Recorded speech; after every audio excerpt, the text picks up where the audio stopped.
Sir जब gold की में जब निवेश करने के बहुत सारे विकल्प हो गए हैं अब तो तो ऐसे में गोल्ड ईटीएफ और गोल्ड फंड, पहले तो ये कि इन दोनों में बेहतर क्या रहेगा। दूसरा, जो ना हमारे दर्शक बहुत सारे दर्शकों को नहीं पता होगा, इनमें बेसिक डिफरेंस क्या है और क्यों एक दूसरे से बेहतर हैं या अलग हैं, इसको थोड़ा सा अगर आप एक्सप्लेन कर दें तो ज़्यादा बेहतर रहेगा। ओके, तो देखिए, अगर कोई फर्स्ट टाइम इन्वेस्टर है जी। म्यूचुअल फंड के द्वारा गोल्ड में इन्वेस्ट करने के लिए, तो वो बेसिकली गोल्ड फंड में इन्वेस्ट कर सकते हैं।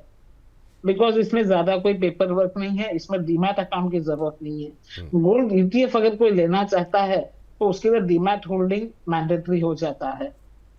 लेकिन उसी उसी के बाद हम दूसरी तरफ देखें तो गोल्ड ईटीएफ में जो है, ये एक्सपेंस रेशियो काफी कम है इसके अंदर। तो अगर कोई रेगुलर इन्वेस्टर है तो वो गोल्ड ईटीएफ के साथ जा सकता है। कोई अगर नया इन्वेस्टर है, फर्स्ट टाइम है, तो वो सिर्फ बेसिक केवाईसी करके गोल्ड फंड के अंदर एसआईपी स्टार्ट कर सकता है। तो अगर अगर पहली बार निवेश कर रहे हैं तो गोल्ड फंड के जरिए जाएं, है सर? हाँ, तो और क्या मतलब है? क्या है, डीमैट डीमैट अकाउंट ओपन करने की जरूरत नहीं है। तो वो नॉर्मल गोल्ड फंड में एसआईपी स्टार्ट कर सकते हैं। या अगर गोल्ड अगर अगर ईटीएफ हम करना है। एसआईपी वाले फैक्टर को हटा दें, माफ कीजिएगा, हाँ, डिमेट हाँ, वाले फैक्टर को हटा दें, तो दोनों में हाँ। डिफरेंस क्या है? मतलब क्या कहीं पर ज़्यादा रिटर्न मिलता है, क्या कहीं कम रिटर्न मिलता है, कौन किससे बेहतर है? इसका कोई मतलब रिटर्न पे तो कोई असर नहीं पड़ता, ये लोगों के मन में बेसिक सवाल रहते हैं सर। ओके, देखो, एक्सपेंस रेशियो जो होता है, जी। यानी जो कुल खर्च होती है, वो ईटीएफ में कम होती है, और फंड होने के नाते उसकी अपनी एक एक्सपेंस रेशियो होगी। बिल्कुल। तो उसका जो डिफरेंस है वो तो आएगा पिक्चर में। हम्म, तो अगर आप सिर्फ return percentage point of view से पूछोगे तो गोल्ड ईटीएफ हमेशा बेटर होगा। गोल्ड ईटीएफ ज़्यादा बेहतर रहेगा अगर आप रिटर्न के लिहाज से देखेंगे, क्योंकि वहाँ पर एक्सपेंस रेशियो जो है म्यूचुअल फंड में जो है काउंट होता है, उनके अपने खर्चे होते हैं जिसको कि हम एक्सपेंस रेशियो करेक्ट, कहते हैं, तो करेक्ट। वो जो है काट लिए जाते हैं। लेकिन अगर आप पहली बार निवेश कर रहे हैं, डीमेट अकाउंट खुलवाएंगे, समय लगेगा, या फिर आप उसमें नहीं इन्वॉल्व होना चाहते हैं, तो आपके लिए म्यूचुअल फंड के ज़रिए निवेश करना बेहतर रहेगा। बाकी अगर आपका डीमेट अकाउंट है तो आप बिल्कुल गोल्ड ईटीएफ में निवेश कर सकते हैं। इसी से जुड़ा अगला सवाल भी हम आपसे जानना चाहेंगे कि आखिर में गोल्ड ईटीएफ में हम देख रहे हैं, अभी हम ग्राफिक्स के ज़रिए में दिखा रहे थे कि लगातार ईटीएफ जो है वो अपनी होल्डिंग जो है गोल्ड में बढ़ा रहे हैं।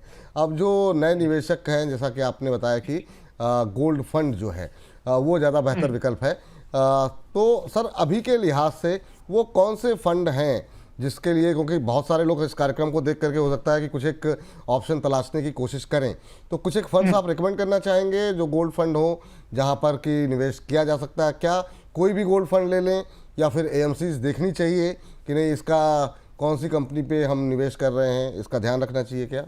देखिए, कोई खासा फर्क नहीं पड़ता है। गोल्ड ईटीएफ में कोई भी गोल्ड ईटीएफ के अंदर वो जा सकते हैं। तो नहीं जनरली कोटक की जो गोल्ड ईटीएफ है, वो अच्छी है। ठीक है। और गोल्ड फंड में सर? हाँ, सो गोल्ड फंड में निप्पॉन गोल्ड सेविंग्स अच्छी है। डीएसपी की गोल्ड फंड अच्छी है। ठीक है, डीएसपी की अच्छी है, निपॉन की अच्छी है, बहुत ज़्यादा अंतर नहीं पड़ेगा। तो एक हाँ, ट्रस्टेड कोई भी नाम जिस पर आपको भरोसा हो, बड़ा नाम हाँ, हो, हाँ, वहाँ पे आप निवेश कर सकते हैं हाँ, अगर सोने में तेजी का लाभ उठाना है तो। हाँ, हाँ। चलिए ठीक है। और इस बीच एक और दर्शक का भी बीच बीच में प्रश्न लेते रहे। यादव जी का प्रश्न आया, एसएस यादव जी हैं, कह रहे हैं नमस्ते सर, मैं सुरेंद्र, एज 50 साल है। ठीक है, 50 साल की उम्र में सर ये 10 साल के लिए अपना एक पोर्टफोलियो बनाना चाह रहे हैं। अपने पोर्टफोलियो में इन्होंने एक तो लिया हुआ है यूटीआई निफ्टी 50, 3 फंड है इनके पास, जैसा कि सवाल आप स्क्रीन पर देख रहे हैं। दूसरा पराग पारिक का फ्लेक्सी कैप ले रखा है, एसबीआई का एक स्मॉल कैप ले रखा है, और कह रहे हैं एक मिड कैप लेना है। नाम बताएं, पोर्टफोलियो कैसा है ये भी बताएं, कोई बदलाव करना है तो भी बताएं। सर इनकी एज को देखते हुए क्या जितना ये एक स्मॉल कैप ले रखे हैं और एक मिड कैप लेना चाह रहे हैं, क्या ये सही विकल्प है या फिर इनको लार्ज कैप की तरफ ही फोकस करना चाहिए? आपकी टिप्पणी क्या रहेगी सुरेंद्र जी के लिए? क्या एज बताया इनका? सर इन्होंने एम नहीं बताया, 10 साल का नज़रिया बताया है खाली, कि 10 साल का नज़रिया। मुझे लगता है ये अपने रिटायरमेंट के लिए पैसे इकट्ठा करना चाह रहे हैं, क्योंकि इनकी एज जो इन्होंने बताई है वो 50 साल की बताई है और 10 साल का इनका इन्होंने नज़रिया बताया है। तो मुझे लगता है अपनी रिटायरमेंट की तैयारी कर रहे हैं। तो जब आखिरी के ये 10 साल हैं उसमें क्या मिड कैप स्मॉल कैप के बजाय क्या लार्ज कैप में फोकस करना बेहतर रहेगा, या आपको लगता है ठीक है अभी के माहौल में स्मॉल कैप मिड कैप पे ही फोकस करें तो ज़्यादा बेहतर है? ओके, कि डेफिनेटली अगर 10 साल का समय है तो मैं बहुत ज्यादा मिड कैप स्मॉल कैप सभी चीजों को पोर्टफोलियो में रखने का सजेशन नहीं करूंगा।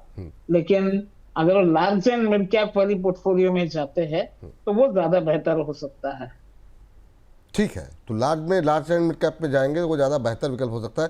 और उनका चूंकि सवाल में ये भी था सर कि कोई नाम सुझा दें, तो आप कोई नाम सुझाना चाहेंगे? क्योंकि बहुत लोग कार्यक्रम को देख करके अपनी निवेश रणनीति बनाते हैं, तो आपके ऊपर उनका भरोसा है, ट्रस्ट है, तो आप सर क्या सजेस्ट करेंगे, कौन सा उनको large and mid cap fund लेना चाहिए? ये कोई भी अच्छे बड़े फंड हाउस के large and mid cap fund ले सकते हैं। ठीक। तो जैसे अभी निप्पॉन का large and mid cap fund अच्छा है, लार्ज एंड मिड तो कैप उसके अंदर भी। हाँ, हाँ हाँ। ठीक है सर, तो ये आपके लिए सलाह यहाँ पर निकल करके आई है। तो और इसके अलावा अच्छा सर, ये जो भी हम लोग गोल्ड पे बात कर रहे थे, हम चाहते हैं कि ये जो पूरा एक 360 डिग्री व्यू मिल जाए, जो फर्स्ट टाइम देख रहा है उसको भी एक नज़रिया रहे कि क्या करना है। तो आपसे जानना चाहेंगे कि गोल्ड फंड में जो म्यूचुअल फंड के माध्यम से अगर हम पैसे लगाने जा रहे हैं तो प्रोसेस क्या है?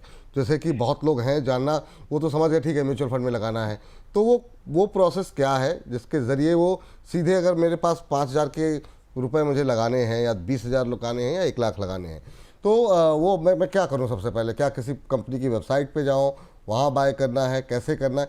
थोड़ा सा प्रोसेस अगर आप समझा देंगे तो वो जो फर्स्ट टाइम इन्वेस्टर है उसके लिए आसानी हो जाएगी। देखो, अगर आप डीमैट के थ्रू ईटीएफ परचेस कर रहे हैं तो डीमैट में डायरेक्टली वो सर्च ऑप्शन डाल सकते हैं, और जैसे उन्होंने सर्च में ईटीएफ डाल दिया तो वहां पे आ जाएंगे ऑप्शन, वो जाके परचेस कर सकते हैं। लेकिन मेरी सजेशन यही रहेगी कि एसआईपी द्वारा अगर करते हैं तो ये ज्यादा बेटर ऑप्शन है। और अगर किसी को खूब सही तरीके से इसका बेनिफिट लेना है तो मैं ये भी एडवाइस करता हूँ मेरे इन्वेस्टर्स को कि मान लो आप अभी 5,000 की एसआईपी कर रहे हो, तो 4,000 की एसआईपी कर लीजिए और 1,000 जो है आप ये लिक्विड फंड में एसआईपी चालू रखिए। और जैसे ही आप देखते हो 5% या उससे अधिक की फॉल आती है तो उस दौरान आप गोल्ड में परचेस कर सकते हैं। तो क्या होता है, इससे आपकी जो एवरेजिंग है ये बेटर होगी। और एट द सेम टाइम जिस तरह से गोल्ड अभी ऊपर की ओर जा रहा है तो हमें ये आगे जाके जो करेक्शन है ये देखने मिल सकता है, तो उस दौरान आप मिस नहीं करेंगे और आपकी जो लॉन्ग टर्म रिटर्न जो है इससे बेटर हो सकती है। ये थोड़ा सा आप लोग ये छोटी छोटी बातें हैं ना, ये काफ़ी ध्यान से सुनिए, क्योंकि यही आपके पोर्टफोलियो को बाकियों से बेहतर और रिटर्न देने के लिए बनाती हैं। इस बीच जो है हमारे एक दर्शक हैं सरोज मलिक साहब हैं शायद। अच्छा सर, ये जो आपका सवाल है ना, ये आपको कमोडिटी सेगमेंट के लिए हम रख लेंगे। अभी कह रहे हैं सिल्वर में नहीं ले रखा है, क्या करना चाहिए, आज मार्केट उछाल होगा। तो सर इसके लिए अभी आप जो हमारा जो कमोडिटी सेक्शन है बुलियन मार्केट का, उसमें आपको आपके प्रश्न के उत्तर मिल जाएंगे। अब जैसे हमारे एक दर्शक हैं, उन्होंने अपना एक पोर्टफोलियो भेजा है सर आपके लिए। कह रहे हैं कि सत्यजीत दास जी हैं, अब इनकी 5,000 रुपये की एसआईपी चल रही है और 1,000 रुपये जो है ये लगा रहे हैं गोल्ड ईटीएफ के अंदर।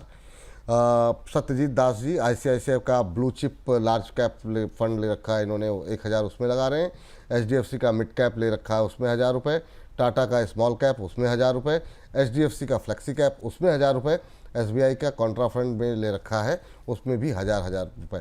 और टाटा का गोल्ड ईटीएफ में इन्होंने 1,000 रुपये लगा रखे हैं। टारगेट जो है इन्होंने 1 करोड़ रखा हुआ है। सर ये जो आपने टारगेट रखा हुआ है, एक तो आपने साल नहीं बताया कि कितने समय तक आप का नज़रिया है, 20 साल में, 30 साल में, क्योंकि ये 10 साल 12 साल में तो इस एसआईपी से थोड़ा मुश्किल होगा। दूसरा सर, क्या 5 फंड के लिए, मतलब 5,000 रुपये निवेश करने के लिए 5 फंड रखना ज़रूरी है या फिर 2-3 में इसको डिवाइड करना चाहिए?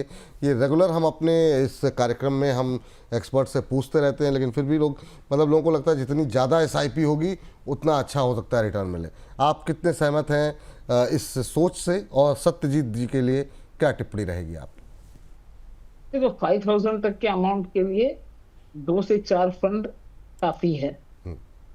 लेकिन यहाँ पे उन्होंने जो फंड सिलेक्शन कर रखा है, ये फंड्स काफी अच्छे सिलेक्ट करके रखे हुए हैं। लेकिन अभी इनके पोर्टफोलियो में से एक मेरे सजेशन देना चाहूंगा कि गोल्ड जो है वो 5,000 में 1,000 रुपए की गोल्ड है, यानी रफली 20% एलोकेशन गोल्ड की तरफ है। तो वो एलोकेशन थोड़ा सा ज्यादा है। अगर देखो पिछले 1 साल में जिससे गोल्ड ने रिटर्न दिया है, मैं समझ सकता हूँ कि सभी निवेशकों को ऐसा है कि गोल्ड में रिटर्न बन रही है तो इसमें इन्वेस्ट करो, लेकिन कहीं ऐसा ना हो जाए कि they are late to the party. हाँ, बात सही है। हाँ, तो अब यहाँ पे मैं सजेस्ट करूंगा 10% तक, लाइक एनीथिंग अराउंड 7 से लेके 12% तक गोल्ड में एलोकेशन कर सकते हैं। लेकिन उससे अधिक करेंगे तो कहीं ना कहीं वो लॉन्ग रन में अपने पोर्टफोलियो की एवरेज को खराब कर सकते हैं। ये ध्यान रखिए क्योंकि ऑलरेडी 40% 45% का रिटर्न आ चुका है इस साल। बीते साल में काफ़ी शानदार प्रदर्शन रहा है। तो कहीं ना कहीं अगर ये रैली थमी तो आपके जो पोर्टफोलियो का रिटर्न जो आप और या जो टारगेट आपने सेट कर रखा है वो टारगेट गड़बड़ हो सकता है। तो इस बात का ध्यान रखें कि ऑलरेडी काफ़ी रैली आ चुकी है। अच्छा सर, जैसा किसी भी पोर्टफोलियो में 10% से ज़्यादा गोल्ड ना रखें अभी की सिचुएशन में, अगर कोई फ्रेश पोर्टफोलियो बना रहे हैं तो? देखियो, अगर कोई एक कंसिस्टेंट रिटर्न देखता है और 15-20 साल की बात कर रहा है तो 5 से 7% का एक्सपोजर गोल्ड में ठीक है। लेकिन अगर कोई सोचता है कि मेरी 3 से 5 साल की नजरिया है और मैं गोल्ड पे बुलिश हूँ, तब वो 10, 12, 15% तक मैक्सिमम जा सकता है। ठीक, अब इस सवाल को थोड़ा सा घुमा के आपसे पूछना चाहेंगे कि मान लीजिए कि बीते 5 साल पहले या 4 साल पहले किसी ने अपना एक पोर्टफोलियो बनाया और उसकी एसआईपीस चल रही हैं 3-4 साल से, और गोल्ड में मान लीजिए उसका 15% 20% का एक्सपोजर था, तो अब तक तो बहुत शानदार चला, बहुत अच्छे रिटर्न मिल रहे हैं, इक्विटी को बीट कर रहे हैं। लेकिन अब क्या करंट लेवल पे आकर के उनको अपने पोर्टफोलियो को रिव्यू करना चाहिए? क्या गोल्ड की हिस्सेदारी कम करके दूसरे फंड्स की तरफ देखना चाहिए? आप क्या सजेस्ट करेंगे जिनके पास गोल्ड फंड पुराने चले आ रहे हैं 2-3 साल से और जो कि बहुत अच्छा परफॉर्म कर रहे हैं? ओके, तो देखो, पोर्टफोलियो रीबैलेंसिंग तो ये तो हमें साल भर साल करना ही चाहिए। तो जैसे अभी लास्ट ईयर से हम जो देख रहे हैं इनकम टैक्स में लॉन्ग टर्म कैपिटल गेन लग गया है, यानी 12.5% के टैक्स के हिसाब से, और जिसमें हमें सर्टेन अमाउंट प्रॉफिट बुकिंग का भी अलाउड है। तो हमको वो प्रॉफिट बुकिंग को छोड़ना नहीं चाहिए, और अगर प्रॉफिट अपनी अच्छी खासी है तो हमें एवरी ईयर पोर्टफोलियो रीबैलेंस करके प्रॉफिट बुकिंग करनी चाहिए। ठीक सर। ताकि लंबे समय में आपको बहुत ज्यादा टैक्स देना ना आए। जी जी।